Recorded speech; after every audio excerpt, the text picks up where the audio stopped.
বাংলাদেশের প্রতিরক্ষা শিল্পের বিকাশে সম্ভাব্য কারিগরি ও কৌশলগত সহায়তার আশ্বাস দিয়েছেন তুরস্কের প্রতিরক্ষা শিল্প সংস্থার সচিব অধ্যাপক হালুক গরগুন। মঙ্গলবার সেনাবাহিনীর প্রধান জেনারেল ওয়াকারুজ্জামানের সঙ্গে সৌজন্য সাক্ষাৎকালে এই আশ্বাস দেন তিনি। সেনা সদরে এই সাক্ষাৎ অনুষ্ঠিত হয়। সাক্ষাৎকালে পারস্পরিক কুশল বিনিময়ের পাশাপাশি দুই দেশের মধ্যে বিদ্যমান প্রতিরক্ষা সহযোগিতা আরও জোরদারের বিষয়ে আলোচনা করেন তারা।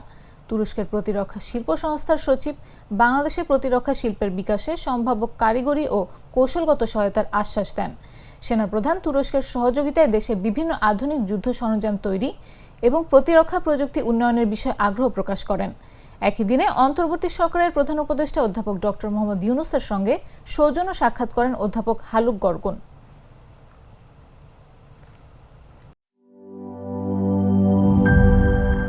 বান্ডেল থাকলে প্রতি সেনমানিতে টাকা বাঁচবে। বিকাশ সেনমানি বান্ডিল কিনে জিতুন প্রতি লেনদেনে।